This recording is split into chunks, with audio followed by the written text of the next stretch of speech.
اور حضور علیہ الصلوۃ والسلام نے ارشاد فرمایا، حضرت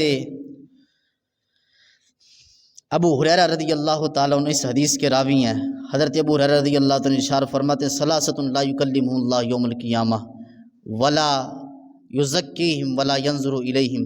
فرمایا اللہ تبارک و تعالیٰ تین اشخاص ایسے ہیں، اور تین اشخاص کی بات کر رہا ہوں، فرمایا تین اشخاص ایسے ہیں کہ جن سے اللہ تعالیٰ کلام نہیں فرمائے گا، جن کو اللہ تعالیٰ ستھرا نہیں کرے گا، جن سے اللہ تعالیٰ جن پر نظر رحمت نہیں فرمائے گا۔ اب ستھرا کرنا کیا ہوتا ہے؟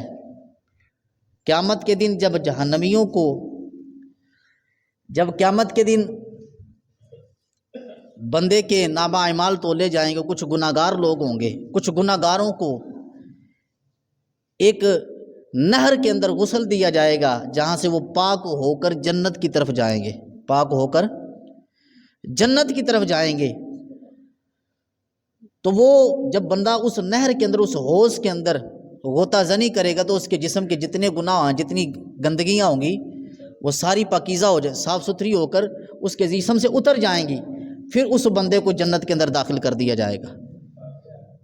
اور قیامت کے دن رب ذوالجلال ارشاد فرماتا ہے، یہ تین شخص، فرمایا ولا یزکیہم، محبوب علیہ الصلوۃ والسلام نے ارشاد فرمایا اللہ تعالیٰ ان تین بندوں کو ستھرا نہیں کرے گا۔ پہلا شخص کون سا ہے؟ الشیخ زان، فرمایا بوڑھا زانی، بوڑھا زانی، بوڑھا زانی۔ اب زنا کیا صرف وہ ایک خاص عمل ہے اس کو زنا کہتے ہیں؟ نہیں، حضور نے فرمایا آنکھوں کا زنا دیکھنا ہے، کانوں کا زنا سننا ہے، زبان کا زنا بولنا ہے، ہاتھ کا زنا پکڑنا ہے، حضور علیہ، اور پاؤں کا، قدموں کا زنا چلنا ہے۔ حضور علیہ الصلوۃ والسلام نے ارشاد فرمایا بوڑھا زانی قیامت کے دن جو ہے اللہ تبارک و تعالیٰ اسے کبھی ستھرا نہیں کرے گا، اللہ تعالیٰ اس کی طرف نظر رحمت نہیں کرے گا، کہ بوڑھا ہوتے ہوئے بھی یہ بندہ گناہوں سے باز نہ آیا، یہ اپنی نظروں کی حفاظت نہ کر سکا، اور بڑھاپے کی حالت کے اندر بھی اس سے گناہ نہ چھوٹے۔ ہڈیاں کمن گوڈے کھڑکن لک اڑ گیا تیرا، اجے بھی تو بدیوں باز نہ آیا او بڑھیا۔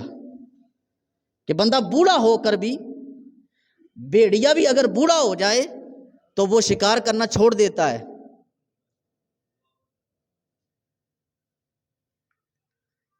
وہ بھی شکار کرنا چھوڑ دیتا، کہتا بوڑھا ہو گیا ہوں اب مجھ سے شکار نہیں ہوتا، وہ بھی شکار چھوڑ دیتا ہے۔ لیکن محبوب علیہ الصلوۃ والسلام نے ارشاد فرمایا بوڑھا زانی، کہ بوڑھا ہونے کے باوجود بھی بندہ توبہ نصیب نہ ہو، تو فرمایا اللہ تبارک و تعالیٰ قیامت کے دن اس بوڑھے پر نظر رحمت نہیں فرمائے گا، اور اس کو بوڑھے کو کبھی معاف نہیں کرے گا، اور اس بوڑھے کو کبھی اس سے کلام نہیں کرے گا۔ محبوب علیہ الصلوۃ والسلام نے ارشاد فرمایا دوسرا شخص وہ ملک کذاب، دوسرا وہ شخص کہ جو بادشاہ ہے اور جھوٹا ہے۔ آج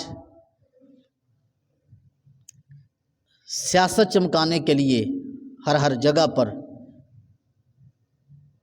جہاں بھی دیکھو کہ عوام الناس کو دھوکہ دینے کے لیے، امت کو دھوکہ دینے کے لیے، آپ نے دیکھا ہوگا بڑے بڑے دعوے کیے جاتے ہیں، ہم عوام کے لیے یہ کریں گے، ہم امت کے لیے یہ کریں گے، ہم امت کے لیے یہ کریں گے۔ امت کو سہارا دینے کی بجائے ان کو جھوٹے اشارے دے کر اور ان کو جھوٹی باتیں کر کر ان امت کی کشتی کو مزید بمر کے اندر پھنسایا جاتا ہے۔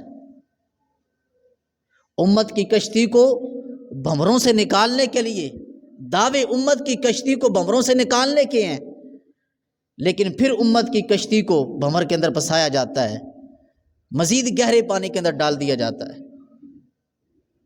فرمایا مالک کذاب، دوسرا وہ شخص جو بادشاہ ہے اور وہ جھوٹا ہے، جھوٹی باتیں کرتا ہے۔ فرمایا اللہ تبارک و تعالیٰ اس بندے پر نظر رحمت نہیں فرمائے گا۔ کیا لوگوں نے دعوے نہیں کیے تھے کہ ہم پاکستان کی معیشت کا لحاظ رکھیں گے، ہم غرباء کا لحاظ رکھیں گے، جن کے گھر نہیں ان کو گھر دلوائے جائیں گے؟ کیا یہ دعوے نہیں کیے گئے تھے؟ پاکستان ایک ایڈوانس پاکستان ہوگا، یہ دعوے کیے گئے تھے، لیکن ایک دعویٰ بھی پورا نہیں کیا گیا۔ میں ایک کی نہیں بات کر رہا، 74 سال سے جو ظلم پاکستان پر ڈھایا جا رہا، وہ تاریخ اس سے ناشنا نہیں ہے اور لوگ اس سے غافل نہیں ہیں، لیکن ملک کے وڈیرے، ملک کے سیاستدان جو ظلم جو ہے اس پاکستان پر ڈھائے جا رہے ہیں کئی سالوں سے۔ ایک وقت وہ بھی تھا کہ ایک گورنر جنرل پاکستان کا وہ بھی بنا کہ جس پر فالج کا اٹیک ہو چکا تھا، اس کو گورنر جنرل بنایا گیا۔ کیوں؟ اسے کرسی کی ہوس تھی، اسے کرسی کی لالچ تھی۔ ایک رائٹر لکھتا ہے کہ مجھے افسوس ہوتا تھا کہ پاکستان جس پریشانی اور جس معیشت اور جن چیلنج کا سامنا کر رہا تھا، اس کے باوجود ہی ایک بڈھے اور فالج زدہ شخص کو گورنر جنرل بنا دیا گیا۔ یہ پاکستان کی تاریخ ہے۔ اور پاکستان کی تاریخ کی بات کروں تو اس کے بعد جو وزیر اعظم آیا، گورنر جنرل آیا، اس کے رات کے میلے ٹھیلے دیکھا جائے، صبح تو وہ قوم کی خدمت کے نعرے لگاتا تھا، لیکن رات کو میوزک کی تاپ پر ننگی عورتوں کے ساتھ یہ شغل میلہ لگاتا تھا۔ یہ پاکستان کی تاریخ ہے۔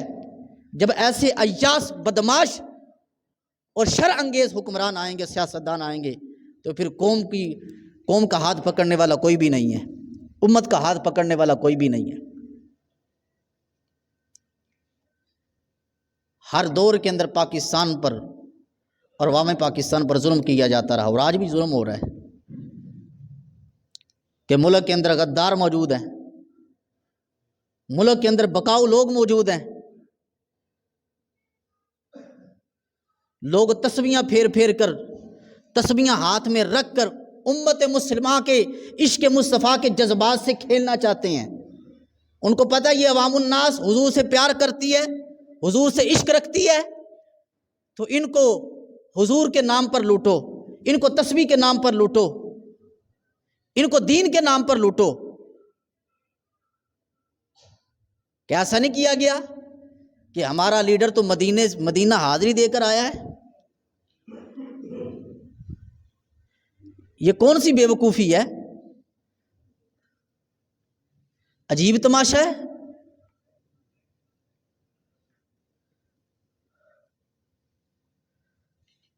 وہ کیا کہا تھا؟ حج بھی کیتی جاندے ہو تو لو بھی پیتی جاندے ہو، کھا کے مال یتیمہ دا بھج مسیتی جاندے ہو، پھٹ دلاں دے سیندے نہیں تو ٹوپیاں سیتی جاندے ہو، دل دے پاک پوتر حجرے بھری پلیتی جاندے ہو، چھری نہ پھیری نفساں تے دمبے کیتی جاندے ہو، فرض بلائی بیٹھے ہو تے نفلاں نیتی جاندے ہو، اور دسو تئی صحیح بلے شانو ایک ہی کیتی جاندے ہو۔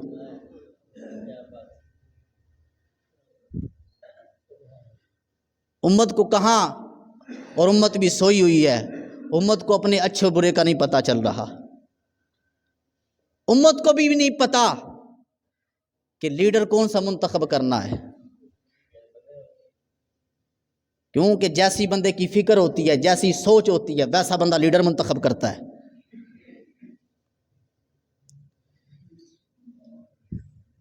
جس بندے کی سوچ عیاشی والی ہو وہ عیاش لیڈر منتخب کرے گا،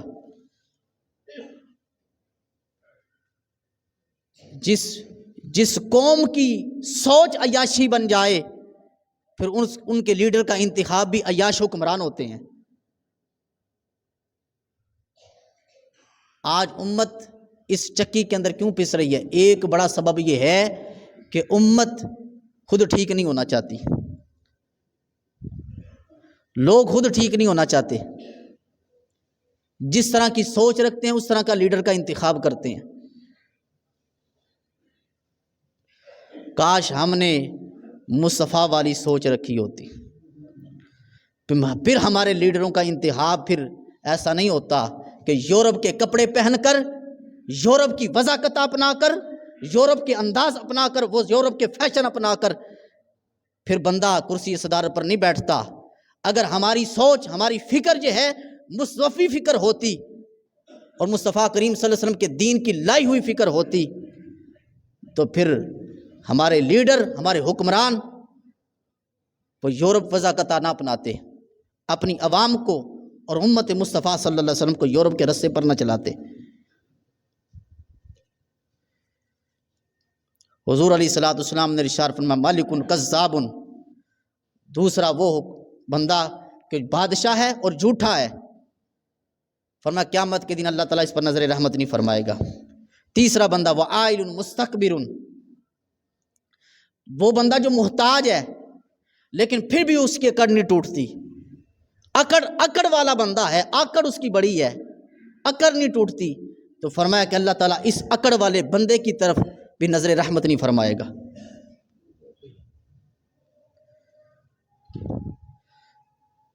نہ اتنا اکڑ نہ حد سے گزر، نہ اتنا اکڑ نہ حد سے گزر، دارائے ذات میں رہ، ایک قطرہ ناپاک ہے نسب تیرا، تیری یہی اوقات ہے اوقات میں رہ۔ بندے اپنا حقیقت بھول گیا۔ لوگ کہتے ہیں حقیقت یہ ہے کہ وہ بندہ جب بچہ تھا تو چل نہیں سکتا تھا، میں نے کہا ذرا منہ اٹھا کر پیچھے بھی دیکھ، رب فرماتا ہے حل اتی علی الانسان حین من الدہر لم یکن شیئا مذکورا، فرمایا کیا انسان تجھ پر ایسا وقت نہیں آیا کہ جب تو ایک قابل ذکر شے بھی نہ تھا، ایک قطرہ ناپاک سے ہم نے تجھے تخلیق کیا۔ تیری حقیقت تو یہ ہے